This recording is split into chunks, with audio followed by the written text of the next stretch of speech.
Assalamualaikum warahmatullahi wabarakatuh.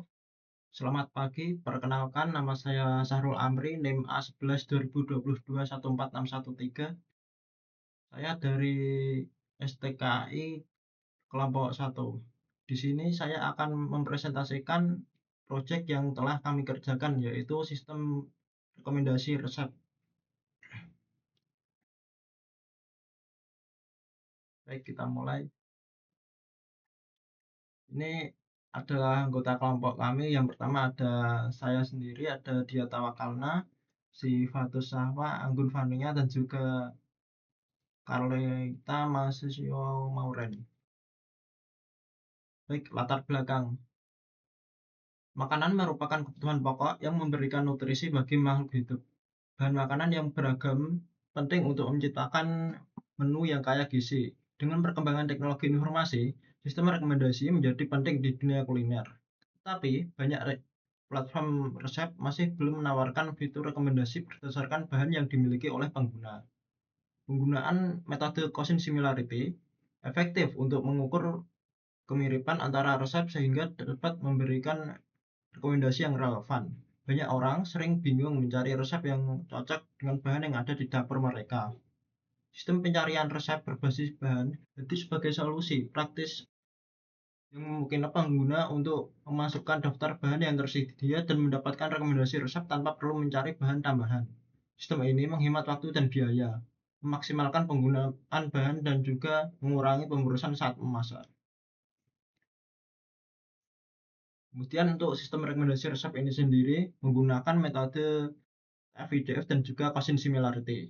Sistem rekomendasi membantu pengguna menemukan resep masakan yang sesuai selera dengan bahan yang dimiliki. Teknik TFIDF ini digunakan untuk membubutkan bahan dalam resep, memungkinkan penggunaan kesamaan antar resep dengan metode Cousin Similarity. Yang pertama yaitu TFIDF. Nah, ini adalah formula untuk TFIDF itu sendiri, yaitu TFIDF sama dengan TF kali IDF, di mana IDF sama dengan log N per 1 plus IDF. Kemudian juga ada Cousin Similarity, yaitu untuk mengukur kesamaan antara dua resep berdasarkan vektor TF-IDF. Tentang nilainya yaitu antara 0 hingga 1. 0 itu tidak mirip dan 1 itu sangat mirip. Dataset. Nah, untuk dataset sendiri kami menggunakan dataset yang kami temukan dari 14.000 resep Nusantara dan berbagai sumber seperti Kaggle, Cookpad, dan juga dataset lokal mencakup bahan, langkah memasak, nilai gizi, dan pola interaksi pengguna. Keunggulan dari hal ini adalah yaitu akurasinya cukup tinggi, rekomendasi sesuai dengan preferensi pengguna, kemudian juga efisien, yang mana cepat memproses banyak data resep dan juga fleksibel. Untuk deploy-nya, kami menggunakan Flash untuk mengembangkan antarmuka web yang ringan dan fleksibel, dengan mendukung integrasi API dan memastikan performa optimal. Kemudian tahapan project. Yang pertama yaitu pengumpulan data. Tentu saja kami mengunduh dataset tersebut dari berbagai platform dengan format CSV. Kemudian kita akan melakukan pre-processing data dengan menghilangkan nilai kosong, normalisasi teks, dan juga tokenisasi bahan, representasi data menggunakan TF-IDF. Kemudian selanjutnya yaitu pemodelan rekomendasi, yaitu dengan menggunakan metode TF-IDF untuk mengukur bobot bahan unik, Cousin Similarity untuk menghitung kesamaan pengguna dengan resep, serta kemudian selanjutnya yaitu pengembangan sistemnya. Untuk backend-nya sendiri kami menggunakan Flash untuk logik dan pengolahan datanya. Kemudian untuk front-end-nya kami menggunakan Bootstrap untuk UI yang responsif. Next, tahapan project. Ya, ini selanjutnya yaitu evaluasi sistem. Untuk metrik precision, recall, mean, reciprocal rank atau MRR, dengan pengujian bahan masakan pengguna untuk validasi. Kemudian yaitu visualisasi dan dokumentasi, struktur prosedur organisasi untuk pemeliharaan, visualisasi alur kerja sistem, dan dokumentasi fitur utama. Ya, ini untuk dokumentasinya kurang lebihnya seperti ini. Ini untuk landing page-nya. Kemudian hasil dan pembahasan. Pada tahap pengujian sistem rekomendasi resep, hasil menunjukkan bahwa sistem dapat memberikan rekomendasi yang relevan berdasarkan 3 bahan yang dimasukkan pengguna. Sistem ini menggunakan algoritma TF-IDF atau term frekuensi inverse document frekuensi untuk menganalisis teks pada kolom bahan dan dataset resep. Nilai TF-IDF dihitung dan dibandingkan dengan input bahan pengguna melalui kode yang diterapkan. Hasilnya, sistem dapat memberikan daftar resep yang memiliki bahan yang mirip dengan yang dimasukkan pengguna. Meskipun pada beberapa situasi di mana bahan yang dimasukkan agak berbeda dari resep yang ada. Pustaka seperti TF-IDF Vectorizer dari scikit-learn yang secara otomatis menghitung frekuensi kata dan memberikan bobot inverse digunakan pada bagian kode yang bertanggung jawab untuk penghitungan TF-IDF.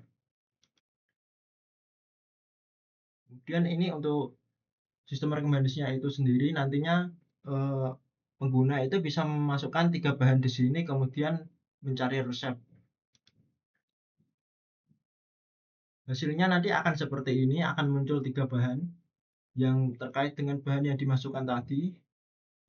Maksud saya 3 resep gitu. Dan ini untuk metodenya sendiri ya, itu di modelnya untuk rekomendasi resepnya. Nanti akan kita lihat lebih lanjut. Kemudian ini adalah hasilnya, di modelnya kurang lebihnya seperti ini gitu. Kesimpulan, sistem rekomendasi berbasis web menggunakan algoritma TF-IDF untuk membantu pengguna menemukan resep berdasarkan bahan yang dimiliki. Antarmuka sederhana menampilkan hasil rekomendasi dalam bentuk kartu interaktif yang mencakup detail bahan dan langkah memasak. Hasil uji menunjukkan bahwa sistem rekomendasi yang cukup akurat dengan tingkat kesalahan rendah. Untuk mengembangkan lebih lanjut, diperlukan peningkatan dataset, yaitu menambahkan dataset resep dari berbagai kategori masakan. Kemudian ada optimasi algoritma, yaitu mempertimbangkan algoritma seperti collaborative filtering atau deep learning. Kemudian menambahkan fitur baru, tentu saja filter kategori, mungkin bisa filter kategori masakan, pencarian lebih dari 3 bahan, dan lain sebagainya. Kemudian kita akan lanjut untuk membahas kodenya. Yang pertama yaitu di modelnya dulu ya.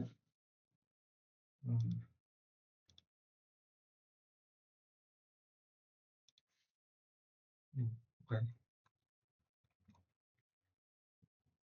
Langkah pertama tentu saja kita akan mengimport seluruh library yang akan kita perlukan untuk membangun sistem model ini. Kemudian di sini kita akan sesuaikan path-nya seperti ini untuk dataset. Kemudian kita akan mengambil semua file yang tadi karena pada dasarnya file.csv ini merupakan berbagai file.csv yang kami jadikan dalam satu file begitu. Kemudian di sini kami akan membaca dan menggabungkan semua file CSV tersebut dan juga menampilkan beberapa baris pertama. Hasilnya nanti seperti ini. Ini ada title, ingredients, step, love, dan juga URL. Dan untuk atributnya ini ada kurang lebih 5 ya. Oke, kita lanjut. Ini nanti hasilnya disimpan dengan file nama Indonesia food dataset.csv seperti ini ya, di sini. Oke, kemudian mengganti nilai none, yaitu not a number dengan string kosong. Kita juga perlu cleaning data ya. Nanti hasilnya akan jadi seperti ini. Ini menghapus nilai-nilai dengan kolom yang kosong dan lain sebagainya gitu. Kemudian sini kita mulai inisialisasi library-nya yaitu TF-IDF. Dan di sini kita masuk di dalam menu utama dari pembangunan model ini, yaitu rekomendasi resep. Seperti ini kira-kira. Dalam fungsinya kami menggabungkan 3 bahan input menjadi satu string. Kemudian kita akan mengubah input bahan menjadi vektor TF-IDF seperti ini. Setelah itu kita menghitung quotient similarity-nya antara input dan juga semua resep dalam dataset. Seperti ini. Kemudian kita urutkan lagi resep berdasarkan skor kemiripannya. Dan juga akan kita ambil indeks resep yang paling mirip, yaitu sebenarnya sebanyak 5 teratas, tapi di sini kita mengambil cuma 3. Alasannya supaya user itu tidak kebingungan lagi. Mungkin kalau misal hasilnya lebih dari 5 kan jadi banyak gitu, jadi mereka mungkin bisa bingung dan lain sebagainya. Kemudian untuk indeks resepnya seperti ini, kita mengambil indeks yang memiliki skor lebih dari 0. Di sini kita melakukan iterasi, dan jika tidak ada maka akan muncul seperti ini. Kemudian akan mengambil kolom yang diinginkan. Oke, seperti ini. Untuk format outputnya, di sini sebenarnya kita mengakali ya, untuk meng-split beberapa, karena dari dataset itu mereka itu campur jadi satu, jadi ini kita split sendiri begitu. Nanti ketika kita uji seperti ini, misal ayam, bawang, dan saus 3 bahan, nanti hasil outputnya akan jadi seperti ini. Kalau tidak di-split nanti jadi satu begitu. Dan ini selanjutnya, ini sebenarnya opsional, tapi di sini kami menggunakan joblib untuk mengekstrak file.pkl. Ini sebenarnya untuk pelatihan model, tapi di sini kita tidak perlu melakukan pelatihan ya, karena ini TF-IDF. Kecuali kalau deep learning dan mungkin algoritma lain diperlukan sih buat pelatihan begitu. Setelah itu kita akan beralih ke pp.py. Di sini kita singkat saja ya. Ini ya kurang lebihnya seperti tadi sih. Ya seperti ini, kita meload TF-IDF yang dari model tadi di sini. Kemudian di sini kita apa ya, seperti mengekstrak menjadi JSON gitulah, biar bisa lebih gampang gitu buat di get dari datasetnya tersebut. Dan ini untuk inputnya ya, ini nanti ada formnya di strip.js. Tapi nanti di sini kita join dulu, kemudian ketika ini tidak cukup ya, bukan tidak cukup, gimana ya, misal usernya cuma masukin 2 gitu, nanti errornya akan seperti ini begitu. Dan ini akan kita akan menghitung similaritiesnya seperti ini, dan resultnya nanti akan menjadi seperti tadi begitu. Ini untuk partnya saya menggunakan 5001 karena port 5000-nya sedang sibuk. Kemudian kita beralih ke script.js. Script.js kurang lebihnya seperti ini. Di sini kami tentu saja mengambil elemen dari HTML tersebut. Setelah kita ambil, di sini kita mulai melakukan logiknya, yaitu di font 1, bahan 1, kami akan mengambil teks tersebut. Kemudian di sini kita akan proses ke backend-nya menggunakan JSON seperti tadi.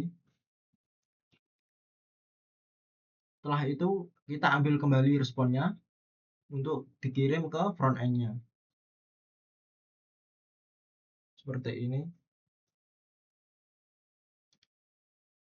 Jika resultnya tidak ditemukan, hasilnya tidak ditemukan, maka akan muncul error seperti ini. Setelah itu akan kita return begitu. Selanjutnya yaitu membuat judul hasil rekomendasi. Ya, dan nanti ini gabung ke front end-nya ya tentu saja. Kemudian untuk tabel ini, kemarin kami menggunakan tabel, tapi sekarang sudah tidak lagi. For each ini kami melakukan iterasi kembali dari card-nya tersebut. Untuk elemen HTML-nya itu kita iterasi, tapi bedanya ini bukan menggunakan di HTML-nya, ini kita iterasi di JavaScript gitu. Di sini kita akan mengkonvert bahan dan langkah format daftar jika berupa string, akan dikonvert di sini. Kemudian di sini kita akan membuat daftar bahannya. Nanti hasilnya diisi card-nya seperti ini, ada judul masakan, bahan masakan, dan juga langkah-langkahnya. Selanjutnya kita akan beralih ke hasil akhirnya. Untuk hasil akhirnya sendiri, ini akan seperti ini ya kurang lebihnya. Ini mungkin kurang berfungsi dengan baik karena kami mengutamakan di rekomendasinya. Ini belum berfungsi, cuma nge-link saja. Di sini kita coba memasukkan bahan lagi, tapi saya sudah mencobanya. Misal ikan, kangkung, dan juga labu. Gitu. Kita akan cari resepnya. Nah, nanti akan muncul seperti ini. Ini ada tumis labu dan tempe, tumis labu telur, dan juga tumis labu siam dan telur. Ya, mungkin kurang lebihnya seperti itu sih dari saya selaku salah satu anggota dari kelompok 1 STKI A11 4721. Kurang lebihnya mohon maaf. Terima kasih. Wassalamualaikum warahmatullahi wabarakatuh.